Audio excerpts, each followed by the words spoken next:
Wolff frustrated with performance in Abu Dhabi. Mercedes didn't end the season as they had hoped, as they lost a battle with Ferrari for P2 in the Constructors' Championship. But what has been a true knockoff for the Brackley-based team is the fact that after two competitive races in Mexico and Brazil, they are now back on the same track and are again slower than Ferrari. Still, this is a season that they would love to forget as soon as possible, as Wolff and Hamilton spoke about the last race and the entire season.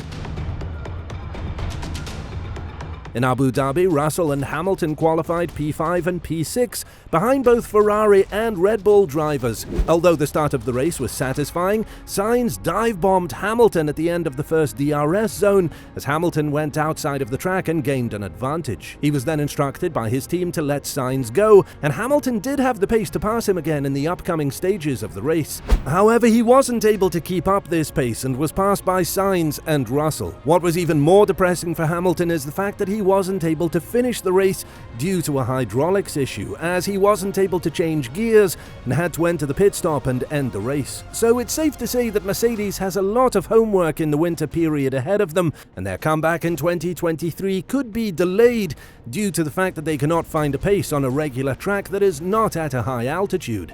Hamilton spoke about the W13 as a car and the entire season after the finish in Abu Dhabi, adding, "I always believed right to the last race that there was potentially a chance.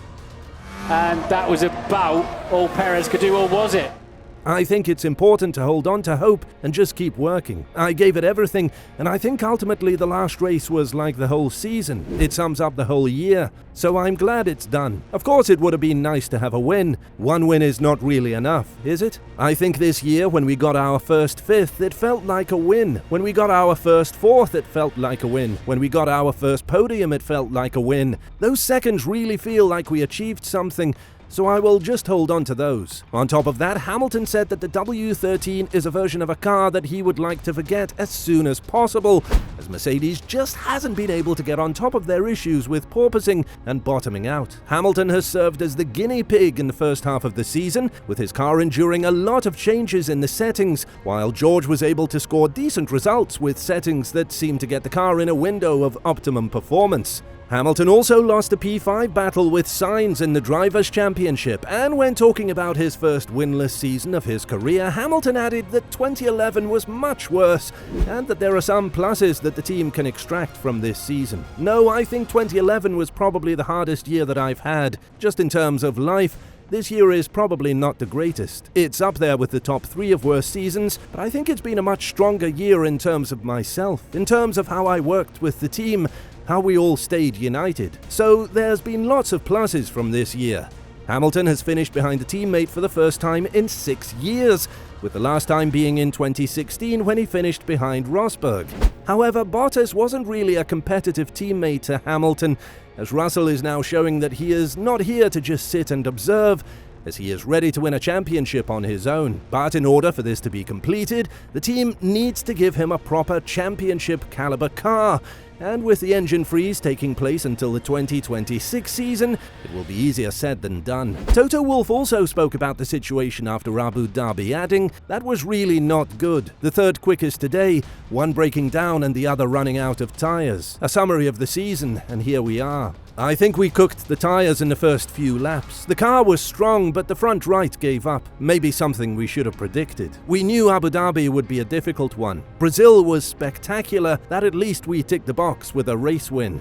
Prior to this, Toto Wolff spoke about the qualifying pace of the W13, adding that it's one that they need to forget quickly, and that it was a brutal reminder as to where the team is located as of now and what kind of a season they had. When talking about the W13's performance on Saturday, Wolff added, "I think that's one to put in the toilet. We didn't get the job done. I think we went backwards, and they did a little step forwards. We went on a high downforce, high drag concept, in order to have a good race car tomorrow, and that was just so slow on the straights that it didn't give anything." But as Hamilton stated, one race win isn't enough, and the team can only use this narrative to boast that they have kept a record that has stood since 2011. But for the first time since 2014, the team has lost out on the Constructors' Championship battle, and not just by 1 place, but by 2 places down the grid.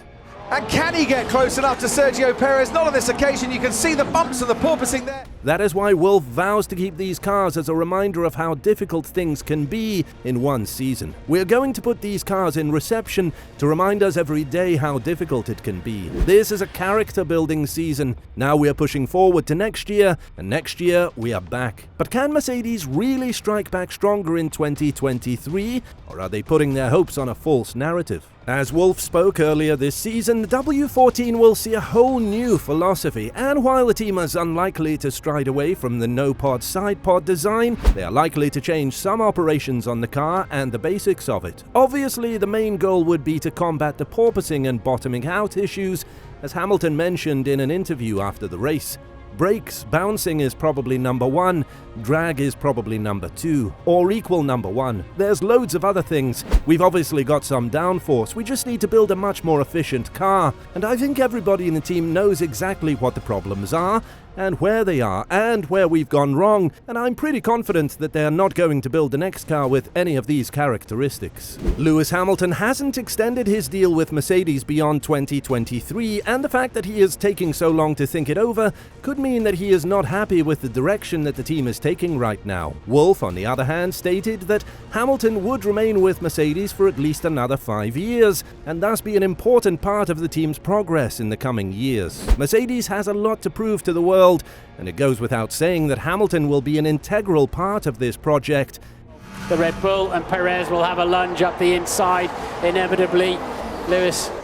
Just as Michael Schumacher was from 2010 to 2013, before being replaced by Hamilton. But are we going to see a competitive car from Mercedes in 2023 and beyond? Obviously, the team hopes that the new rules regarding the raised floors and the raised diffuser throats will help them with the porpoising issues, but Wolff added that it's not going to be as easy as they would think. To turn the ship in this industry is a little bit like an oil tanker. First, you have to understand what the root cause is for your non-performance, and then you have to peel the skin. What is the first layer? What is the second layer? Are we really on top of all the questions? The answer is no, we are not, but I think a big chunk of the performance that we are missing we have discovered. So what is one of the main issues that Mercedes has to work on, apart from the obvious ones that Hamilton has pointed out? Throughout the Abu Dhabi GP, Hamilton pointed out that there is a braking issue with the car, and according to Wolff, this is something that has happened in every qualifying session in 2022, adding, "We have this odd brake split situation that's in practically every qualifying session, they start the lap and the brake splits. It's a big one to look into for the winter." With that being said, it's evident that Mercedes is going to have one busy winter, but now the team is glad that one of the worst seasons of their existence is finally over. What do you think about Mercedes and their chances to win it all in 2023? Let us know in the comments below.